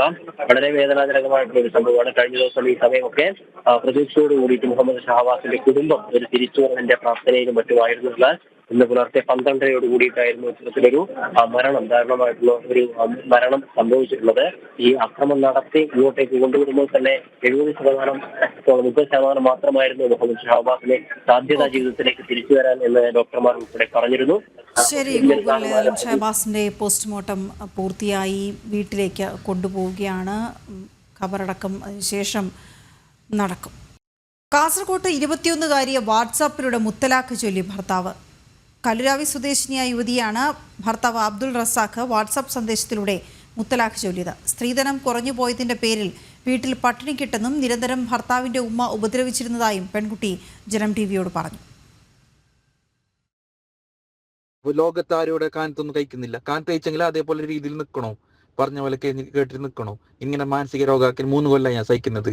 നിങ്ങൾക്ക് പറഞ്ഞെങ്കിൽ മനസ്സിലാവുന്നില്ലേ? അല്ലേ? വേണ്ടെന്നില്ലെങ്കിൽ വേണ്ടെന്നില്ലേ? വേണ്ട. നിങ്ങളോട് തന്നെ പറയുന്നത്, നിങ്ങൾ ഉപ്പാടെ പറയുന്നത് തലാക്ക് 3 തലാക്ക് ഞാൻ ചൊല്ലി, എനിക്ക് നിങ്ങളെ മോള് വേണ്ട. ഓക്കെ, നിങ്ങളെ കാനത്ത് കഴിച്ചോട് ഞാൻ പറഞ്ഞു. ഓക്കെ.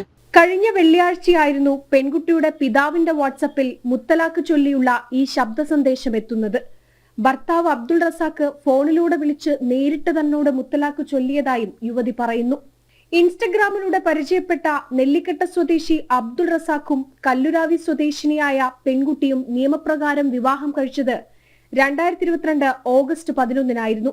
വിവാഹത്തിനു മുൻപേ 50 പവൻ സ്വർണം സ്ത്രീധനമായി വേണമെന്ന് ഭർത്തൃവീട്ടുകാർ നിർബന്ധം പിടിച്ചിരുന്നു. എന്നാൽ നിർധരായ കുടുംബത്തിന് ബന്ധുക്കളുടെ സഹായത്തോടെ 21 പവൻ സ്വർണം മാത്രമേ നൽകാനായുള്ളൂ. അന്നു മുതൽ തുടങ്ങിയതാണ് ഭർത്താവിന്റെ ഉമ്മയും സഹോദരിയും ചേർന്നുള്ള കൊടിയ പീഡനമെന്ന് പെൺകുട്ടി പറയുന്നു. ഭക്ഷണം തരാതെ റൂമില് അടച്ചു പൂട്ടുകയും പിന്നെ കയ്യാതായിട്ട് എന്നെ ഹോസ്പിറ്റലിൽ കൊണ്ടുപോകാതെ ഒരു ദിവസം ഫുള്ള് റൂമിലിട്ടത്. എന്നിട്ട് എന്റെ പുറക്കാറ് ഇവിടുന്ന് വന്നിട്ട് എന്നെ കൂട്ടിക്കൊണ്ടുപോയിട്ട് ഹോസ്പിറ്റലിൽ അഡ്മിറ്റ് ആക്കി. ഭർത്താവ് പോയ സമയത്ത് എന്നെ പീഡിപ്പിക്കാൻ തുടങ്ങി. അപ്പം ഇപ്പൊ എപ്പോഴാണ് ഈ ഓഡിയോ സന്ദേശം വന്നത്? ഫെബ്രുവരി 21 വെള്ളിയാഴ്ച ഉച്ചക്ക് ജുമാന്റെ സമയത്ത്. എന്താ പറഞ്ഞ ഭർത്താവ്? ഉപ്പാക്ക് വിളിച്ചിട്ട് തന്നെ ഞാൻ 3 തലാക്കോളെ ചൊല്ലി അവളോട് ഇങ്ങോട്ടേക്ക് വരണ്ടാന്ന് പറഞ്ഞു. ഭർത്താവ് ഫോണിലൂടെ വിളിച്ച് നേരിട്ട് തന്നോട് മുത്തലാഖ് ചൊല്ലിയതായും യുവതി പറഞ്ഞു. സംഭവത്തിൽ കാഞ്ഞങ്ങാട് പോലീസിൽ കുടുംബം പരാതി നൽകി. കുടുംബത്തിന്റെ പരാതിയിൽ പോലീസ് കേസെടുത്ത് അന്വേഷണം ആരംഭിച്ചു. മുത്തലാഖ് നിരോധന നിയമം നിലവിൽ വന്നതിന് ശേഷം കാസർഗോഡ് ജില്ലയിൽ രജിസ്റ്റർ ചെയ്യുന്ന ആദ്യ കേസ് കൂടിയാണിത്. ജനം, കോഴിക്കോട്. കോഴിക്കോട് പയ്യോളിയിൽ നവവധു ഭർത്തൃവീട്ടിൽ തൂങ്ങി മരിച്ച നിലയിൽ കണ്ടെത്തി. ചേലിയ സ്വദേശിനി ആർദ്ര ബാലകൃഷ്ണനാണ് മരിച്ചത്. സംഭവത്തിൽ പയ്യോളി പോലീസ് അസ്വാഭാവിക മരണത്തിന് കേസെടുത്തു. ആത്മഹത്യ ചെയ്യുമ്പോൾ ഭർത്താവും ഭർത്താവിന്റെ അമ്മയും വീട്ടിലുണ്ടായിരുന്നതായി പെൺകുട്ടിയുടെ അമ്മാവൻ അരവിന്ദൻ വെളിപ്പെടുത്തി.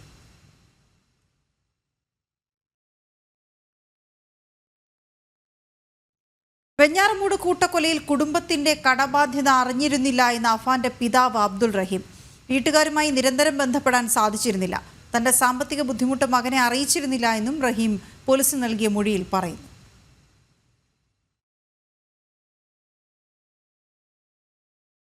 മനുഷ്യ മനുഷ്യ മനസാക്ഷിയെ ഞെട്ടിച്ച വെഞ്ഞാറമൂട് കൂട്ടക്കൊലയിൽ സാമ്പത്തിക ബാധ്യതയായിരുന്നു കൂട്ടക്കുരുതിയിലേക്ക് നയിച്ചതെന്നായിരുന്നു പോലീസിന്റെ കണ്ടെത്തൽ.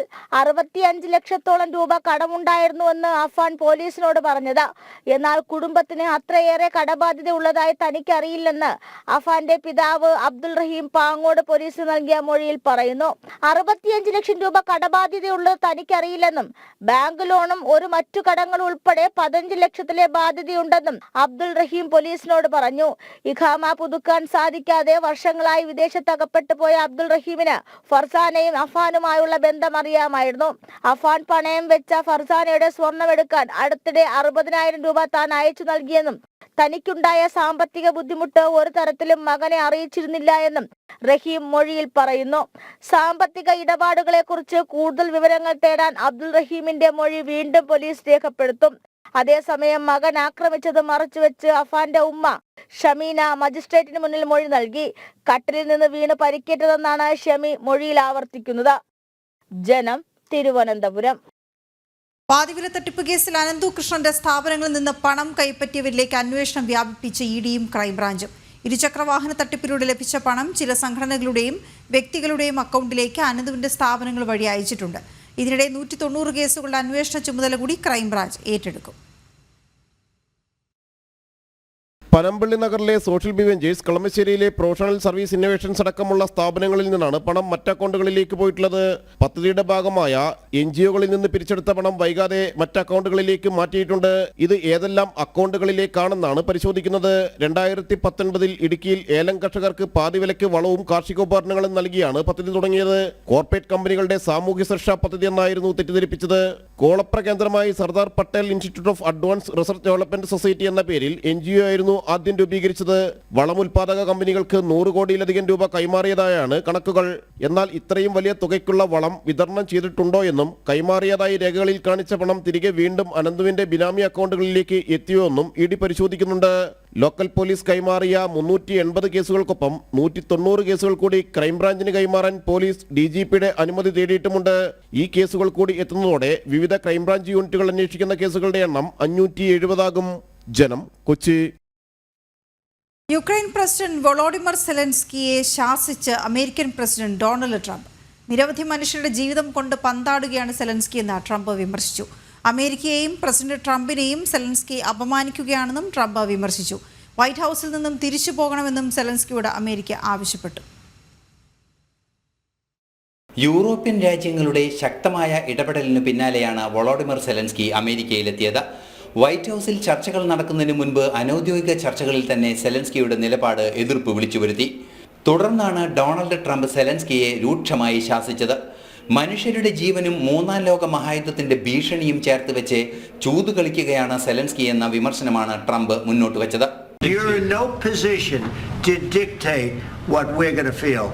We're going to feel very good. Feel we're going to feel very good and very strong. You will feel influence. You're right now not in a very good position. You've allowed yourself to be in a very bad position, and he happens to be right about it. From the very beginning of the war. You're not in a good position. You don't have the cards right now. With us, you start having cards. Right now, you don't. You're playing cards. You're playing cards. You're gambling with the lives of millions of people. You're gambling with World War III. You're gambling with World War III. And what you're doing is very disrespectful to the country, this country. നയതന്ത്ര രംഗത്തെ ഇടപെടലിലൂടെ യുദ്ധം അവസാനിപ്പിക്കുകയും സമ്പൽ സമൃദ്ധമായ ഭാവി കെട്ടിപ്പടുക്കുകയും ചെയ്യാമെന്ന വൈസ് പ്രസിഡന്റ് JD വാൻസിന്റെ നിർദ്ദേശത്തിലാണ് സെലൻസ്കി പ്രകോപിതനായത്. The President of the United States' words mattered more than the President of the United States' actions.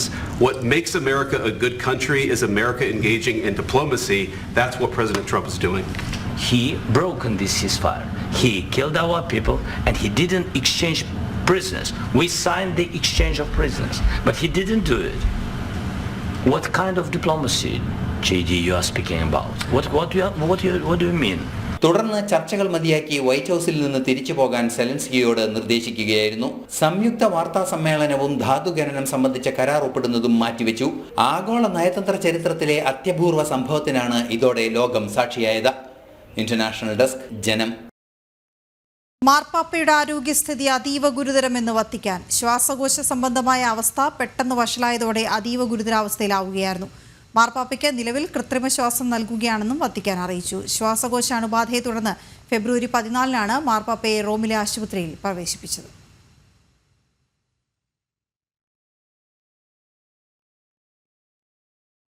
മഹാമന്ത്ര Dashavatara നേതൃത്വത്തിന് വഴികാട്ടി. ഉദയസമുദ്ര ഗ്രൂപ്പ് സിഇഒ രാജഗോപാൽ അയ്യർ എഴുതിയ പുസ്തകം തിരുവനന്തപുരത്ത് പ്രകാശനം ചെയ്തു. ദശാവതാരം നേതൃനൈപുണ്യത്തെ പ്രായോഗിക ജീവിതത്തിൽ വഴികാട്ടിയായി അവതരിപ്പിക്കുകയാണ് പുസ്തകത്തിലൂടെ Rajagopal Iyer. Udayasamudra finance vice president Mohankumar ഉൾപ്പെടെയുള്ളവർ പുസ്തക പ്രകാശന പരിപാടിയിൽ പങ്കെടുത്തു.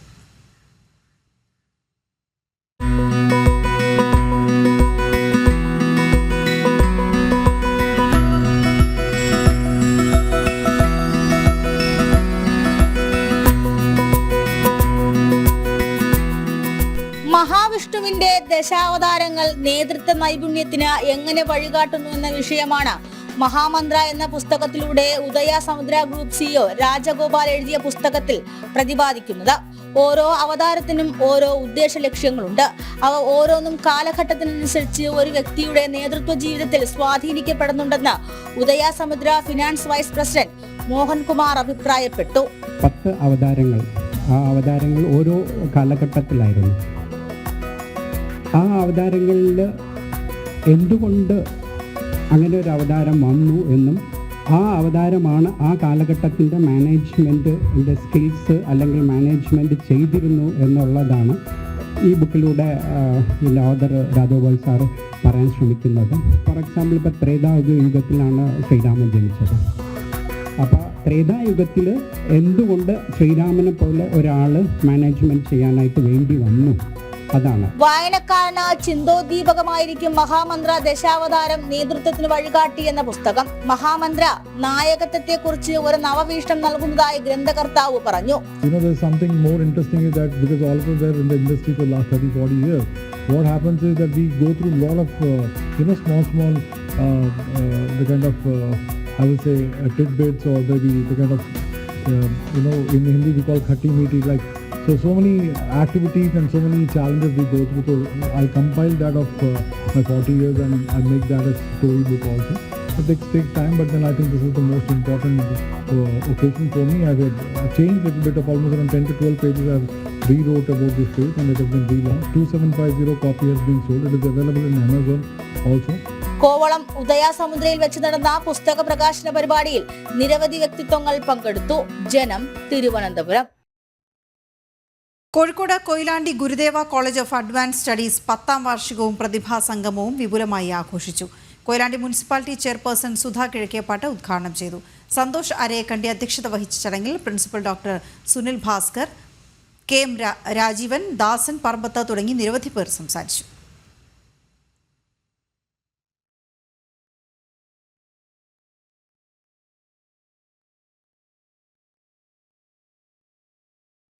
ഉച്ചവാർത്ത പൂർണ്ണമാകുന്നു. ഇടവേളയ്ക്ക് ശേഷം ന്യൂസ് at 2 PM കാണാം. നമസ്തേ.